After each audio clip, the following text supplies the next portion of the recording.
This is some of the most entertaining gaming drama I have ever dove into. If you guys don't know Randy Pitchford, he is the CEO over at Gearbox as we await the approach and the release of Borderlands 4, a game that has a lot of high expectations as per usual and will probably meet those expectations, but by no help of Sir Randy Pitchford, who has gone off the wall lately over on X or Twitter, whatever you call it. He has been saying things as a CEO that I have not seen CEOs say in a very long time. All of this stemming back to the fact that Borderlands 4 has a rumored price point around $80, which is the natural progression we have seen for these AAA titles.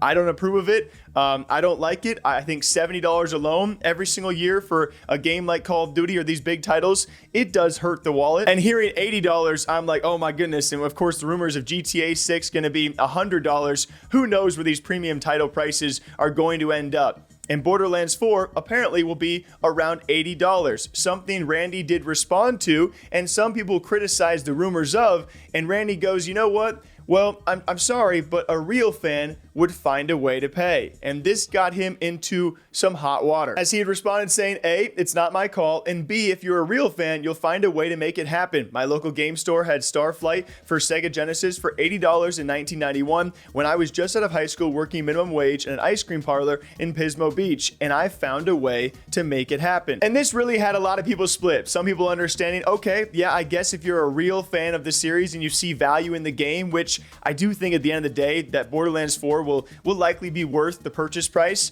But the point being, there were some people out there who maybe can't afford to buy the game. And Randy, I think a little bit of that went over his head in the way he worded things and responded saying, well, a real fan, well, if you are one, you would find a freaking way to pay the $80. It was the delivery of the message he had, which really sent people the wrong way. And this has become a common point for Randy over on Twitter because I don't know if he understands how social media works sometimes and how his words can be perceived, which did lead to him making an apology, which you got to appreciate, but we're going to get into more Randy tweets later. He did respond saying, in seriousness though, nobody likes being taken for granted and it was not my intent. I'm humbled by the love and support everyone has shown the team as we push hard to get this amazing game in your hands. They're crushing it and I can't wait for everyone to play what's going to be the best Borderlands ever, regardless of where the price lands. It's going to be worth it and then some. Back to work for me. And still some people were not happy by this, and to which Randy then responded with a Bible of a response, which I would argue is a good response and it's very detailed. If you guys want to see the full thing, we'll show parts of it, but it was so long to the point where a lot of people were like, hey, I'm not going to read all that. Again, Randy may be misunderstanding the platform that he is on. Sometimes it's best to keep it short, sweet, and simple. Apologize and get to the point because a lot of people online nowadays, they're not reading all that. As he said, I'm sorry there was a misunderstanding. The absolute sincere truth is that I don't want anyone to pay any more than they should or are comfortable with, and I always work with the intent and hope that a customer always feels they got the better end of the deal no matter what they pay. The actual context was that a guy replied to a post about Borderlands 4 on the Nintendo Switch 2 and was warning me that if the price ends up being $80, the game will fail. What I was trying to do was explain that it was not my call, but that if a $10 price increase does happen, since that's obviously where the industry is going, it will be okay. And that Borderlands 4 will be okay because it's a great game and there are a lot of fans who see value in it and want it. There was a couple periods in there, right? Holy sentences. I think my trying to shorthand that using the phrase real fans triggered some people, and I saw that it got inflated as if I was making some big statement. I wasn't. I was just trying to help someone who I thought was sincerely worried about us and looking out for us. And I'm like, okay, Randy made a mistake, right? He got a little heated on the good old typer, and it was like, you know, he just said something that was taken a way that he never expected it to be taken. Okay, why not, right?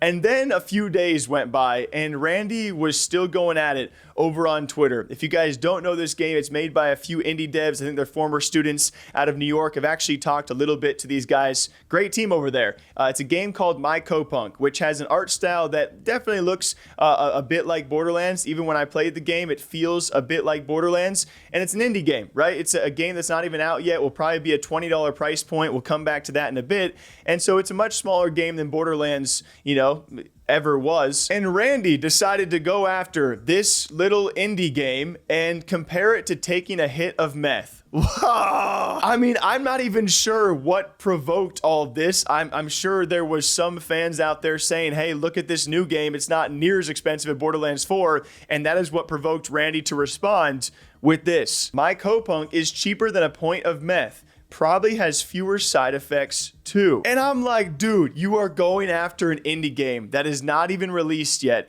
And you had just given them the biggest ammunition to promote and market their own game, which, by the way, shouts to that little team over there and Devolver Digital, because, of course, they're going to use the Gearbox CEO comparing their game to a point of meth to promote their own indie game. And props to them for doing so. A little fun fact for all of you guys out there, I talked to the publisher. The day that Randy compared their game to drug use, their wish list spiked over 145%. Thank you, Randy Pitchford. And by the way, that tweet is still up. I mean, can you imagine any other big dev CEO talking like that? I mean, part of me kind of respects it because it's so funny and so like out of this world, and I just don't understand why it's a thing. But the other part of me is also like, oh my God, if you're on the Borderlands 4 team, you're like, dude, we have a great game. Are you trying to tank this as hard as possible? Randy Pitchford has completely gone off the wall, or he just doesn't understand social media quite like the rest of us do. I don't know which it is yet, but that is the madness that is Randy Pitchford. Borderlands 4 is set to be $80, and I'm sure plenty of people will pay. Will it be a great game? We'll leave that up to the critics, but man, their CEO, he is something else. Till next time, though, hope you guys all enjoy. Thank you all for watching this episode of Gaming News, and I'll catch you back here sometime soon. Take care.